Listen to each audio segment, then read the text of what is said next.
So Amon is one of the most overpowered waterbenders of all time, and potentially the strongest non-Avatar character that exists in the entire Avatar universe. For see, Amon was the son of criminal Yakone, and the brother to rival water and bloodbender Tarrlok, as well as the leader to the Equalists, which were a group of revolutionaries that didn't really like bending all that much. Now in the beginning, he'd eventually become, like I said, an extremely overpowered bloodbender, after suffering abusive training under his own dad, Yakone. However, despite this abusive training, he would display such a talent in the art that he could eventually use the art of bloodbending without the need of a full moon. And even along the way developed the ability to remove people's bending altogether, with him even once doing this to Avatar Korra and his own brother throughout the story. However, ultimately in the end, Amon would sadly die to his brother Tarrlok, when he of course ignites the fuel tank in the speedboat, which results in both of them actually dying, which I still consider one of the worst deaths in all of Avatar to this day.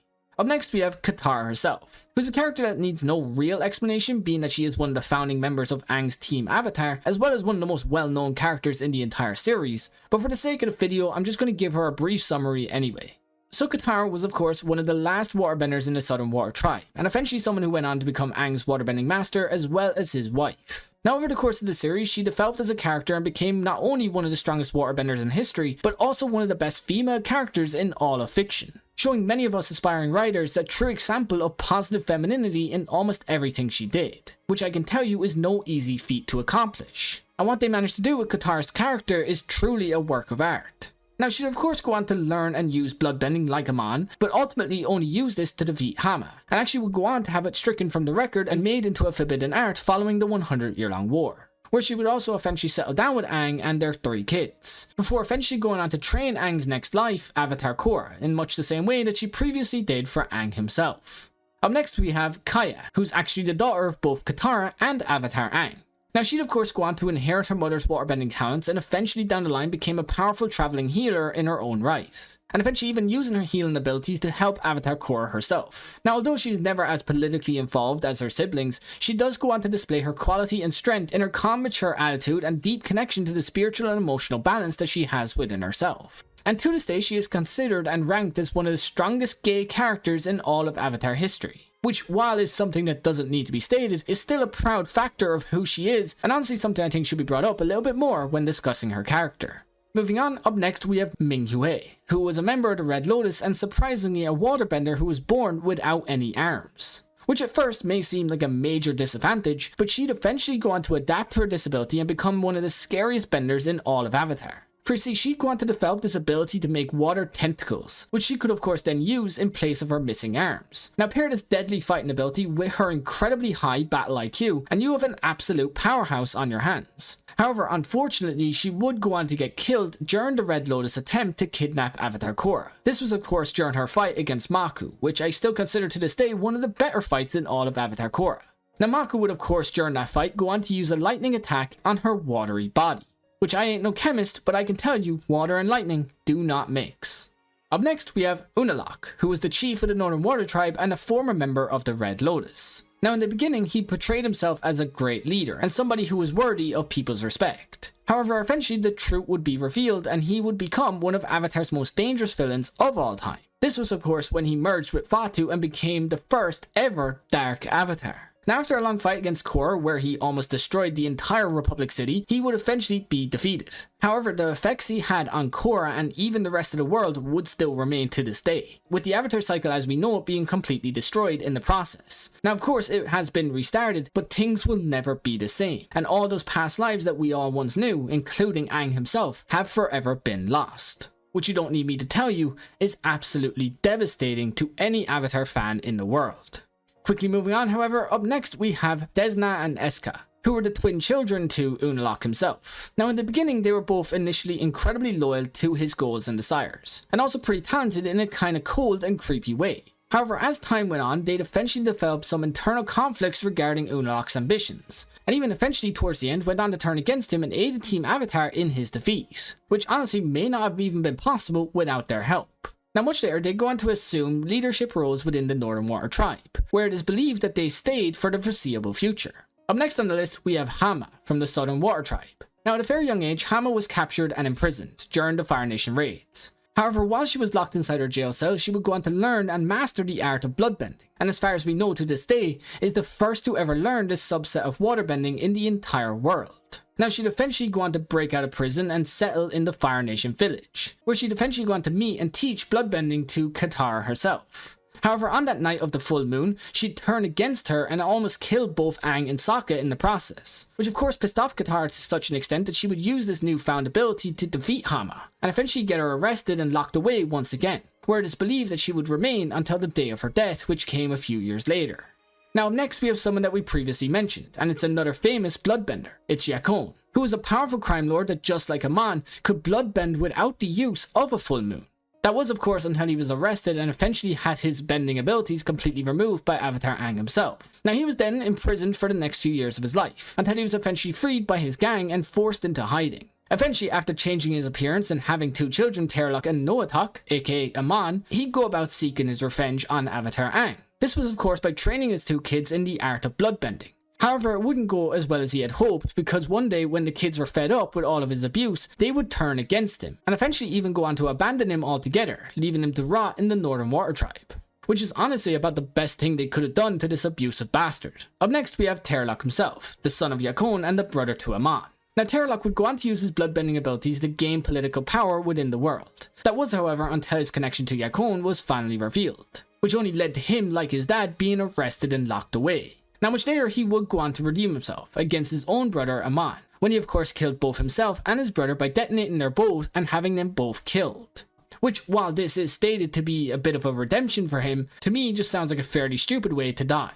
But hey, I guess we just give him some credit for this pointless sacrifice. Now next we have Do and To, who are both strong and kinda dumb waterbenders from the Foggy Swamp tribe. Now their ability to waterbend, like all waterbenders from that tribe, was labelled as a rigid and stiff style of bending, highlighting the still nature found within the swamp itself. However, this doesn't mean that it is completely weak, as they were able to give Avatar Aang and his entire team a very hard time during their time in the sticky and smelly swamp. But that's not all, as they would also go on to play a crucial role against the Fire Nation themselves on the day of the invasion, highlighting, like I said, the stiff strength that can be found within the swamp bender's ability to bend water. Which honestly, to this day, I consider one of the most underrated forms of waterbending to ever exist.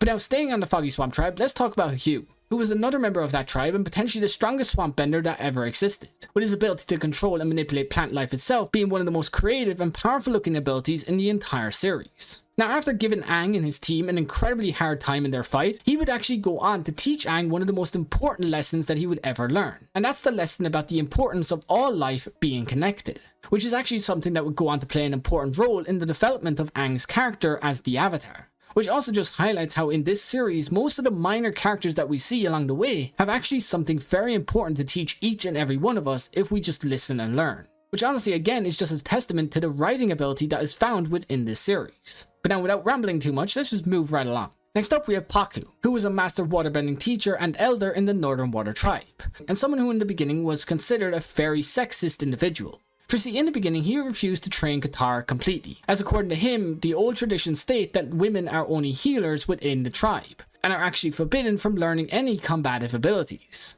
But now of course after his fight against Katara, he would go on to change his mind, and eventually after the war itself go on to have this tradition removed from history altogether.